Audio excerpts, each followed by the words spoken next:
नमस्कार दोस्तों, कलयुग के चमत्कार संतों की वाणी में आप सबका स्वागत है। दोस्तों, आज की इस वीडियो में हम जानेंगे आमलकी एकादशी के बारे में कि इस व्रत की पूजन विधि क्या है, इसकी कथा क्या है, ये किस देवता को समर्पित है और एकादशी तिथि का समय क्या रहेगा, द्वादशी तिथि का समय यानी कि एकादशी तिथि के व्रत के पारण समय क्या रहेगा और इस दिन हमें किन किन नियमों का पालन करना चाहिए। आइए सबसे पहले हम जानेंगे कि एकादशी तिथि कब शुरू हो रही है। दोस्तों, एकादशी तिथि 2 मार्च को सुबह 6:39 से शुरू हो जाएगी और इसका समापन 3 मार्च को सुबह 9:12 पर होगा। तो दोस्तों, इसमें हमें ये सोचने की बात आती है, कुछ लोग कहते हैं कि जब 2 मार्च को सारा दिन एकादशी का व्रत है तो 2 मार्च को ये व्रत रखना चाहिए। मैं आपको ये बता दूं कि 2 मार्च को ये तिथि दशमी से युक्त है और 3 मार्च को एकादशी तिथि द्वादशी से युक्त है। जो तिथि द्वादशी से युक्त आए उसे पवित्र माना जाता है, फलदायी माना जाता है और दशमी से युक्त तिथि को व्रत के योग्य नहीं माना जाता। इसलिए ये व्रत 3 मार्च को दिन शुक्रवार को रखा जाएगा, क्योंकि शुक्रवार का दिन माँ लक्ष्मी को भी समर्पित है और इसलिए भगवान लक्ष्मी नारायण की पूजा करनी चाहिए हमें। और आमलकी एकादशी यानी कि नाम से ही आमलकी यानी आंवला, जो कि भगवान विष्णु का आदि वृक्ष माना जाता है, इस दिन आंवले के वृक्ष की पूजा की जाती है। अब हम जानेंगे कि व्रत का पारण समय कब होगा। दोस्तों, 3 मार्च को एकादशी तिथि का व्रत रख के हमें इसका पारण 4 मार्च को सुबह 6:39 से लेकर 9:09 के बीच में करना है, क्योंकि इसके बाद फिर त्रयोदशी तिथि शुरू हो जाएगी। अब हम इस व्रत के नियमों के बारे में जानेंगे। जैसे कि हम हर एकादशी में आपको बताते हैं कि दशमी के दिन हमें सात्विक आहार करना चाहिए और सूर्यास्त से पहले ही खा लेना चाहिए। इस दिन भी हमें चावल मसूर की दाल का प्रयोग नहीं करना चाहिए। और दशमी तिथि के समाप्त होने पर जब एकादशी तिथि का हमने जिस दिन व्रत रखना है उस दिन सुबह स्नान करने के बाद स्वच्छ वस्त्र पहने और भगवान विष्णु की अपने मंदिर में पूजा करें। और अगर आपने लड्डू गोपाल जी की सेवा ली है तो श्री लड्डू गोपाल जी का श्रृंगार कीजिए, उन्हें सुंदर पीले वस्त्र धारण करवाएं। अगर आपके पास लड्डू गोपाल नहीं है तो आपके घर में भगवान राम, भगवान कृष्ण, भगवान विष्णु जिनका भी चित्रपट है उनकी चंदन तिलक लगाकर उनके आगे धूप दीप दान करके फूल चढ़ाकर और फिर नैवेद्य अर्पित करके उनकी पूजा करें और इस व्रत की कथा को पढ़ें, सुनें या कहें और उसके बाद आरती करें। आपने जिस तरह से व्रत रखना है, फलाहार या निराहार या निर्जला, वह इस दिन सुबह अपने मंदिर में या अपने स्थान के पास वाले मंदिर में जाकर भगवान के सामने संकल्प लें कि आप इसे व्रत को रखना चाहते हैं और भगवान आपकी मनोकामना को पूरा करें।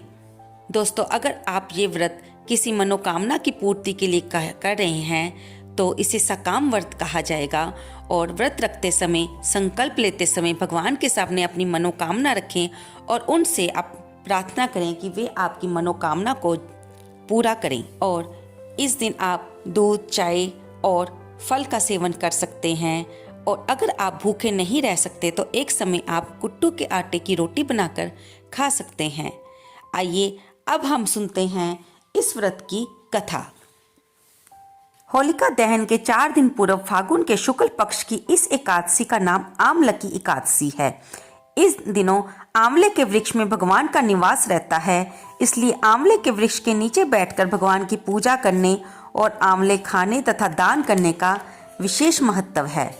ब्रह्म ऋषि वशिष्ठ जी और महाराज मानधाता का मध्य संवाद रूप में है इस एकादशी की कथा।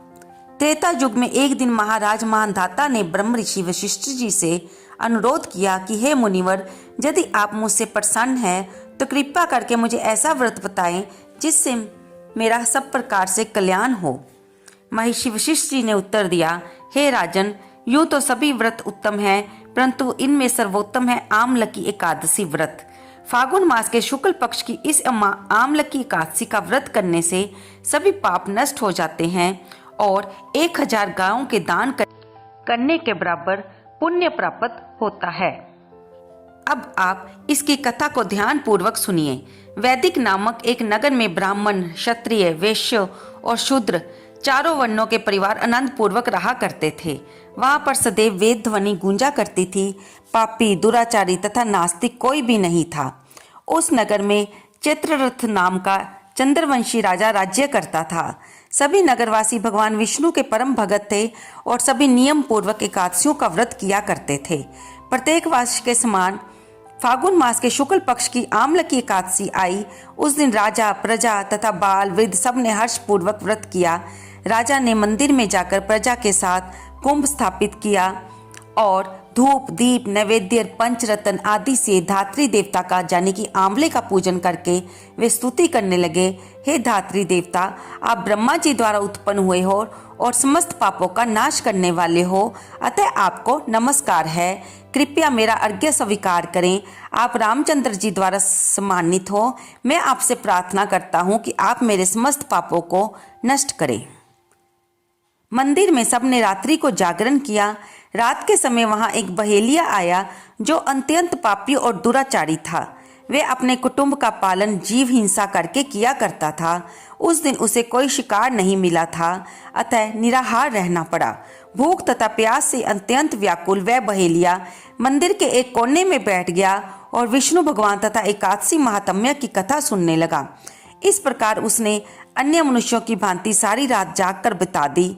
फिर प्रातःकाल उसने भोजन किया। कुछ समय बाद उस बहेलिये की मृत्यु हो गई। आमलकी एकादशी का व्रत व जागरण करने के कारण अगले जन्म में उस बहेलिये ने राजा विदुरथ के घर जन्म लिया।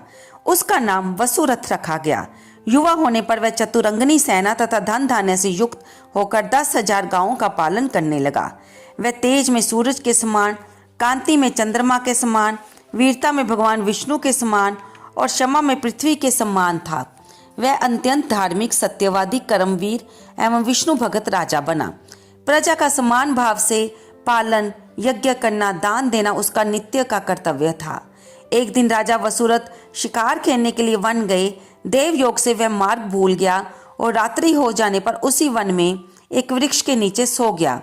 थोड़ी देर बाद पहाड़ी महलेच आए और राजा को अकेला देखकर मारो मारो की आवाज़ें लगाते हुए वसुरथ की ओर दौड़े।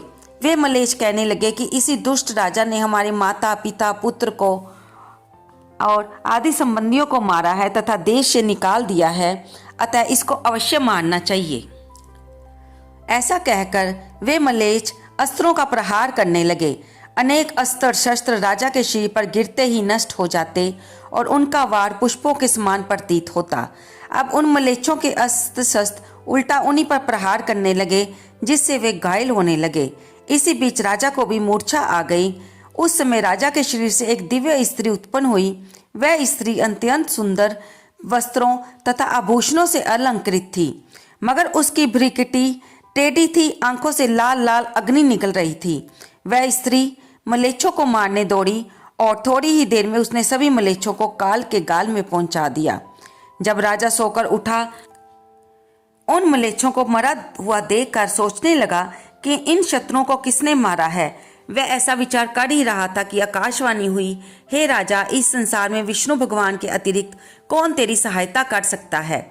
इस आकाशवाणी को सुनकर राजा अपने नगर को चला आया और सुखपूर्वक राज्य करने लगा।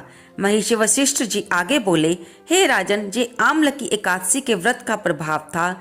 जो मनुष्य इस एकादशी का व्रत करते हैं वह सभी कार्यों में सफल होकर अंत में विष्णु लोक को प्राप्त होते हैं। तो देखा दोस्तों, केवल एक एकादशी का, वो भी अनजाने में बहेलिये ने व्रत किया और उसको अगले जन्म में कितना राजपाट मिला और मलेच्छों से भी भगवान विष्णु ने उसकी सहायता की। अगर एक एकादशी का इतना फल मिल सकता है तो सोचिए, अगर आप निष्ठापूर्वक, भक्तिपूर्वक भगवान विष्णु के इन एकादशियों के व्रत करते हो समर्थ अनुसार, तो आप कितने बड़े पुण्य के भागी बनेंगे। दोस्तों, आपको ये कथा कैसी लगी? कृपया इसे लाइक करें, शेयर करें और कमेंट बॉक्स में जय विष्णु भगवान लिखना ना भूलें और अपनी सामर्थ्य अनुसार, शक्ति अनुसार इस व्रत को रखने का प्रयास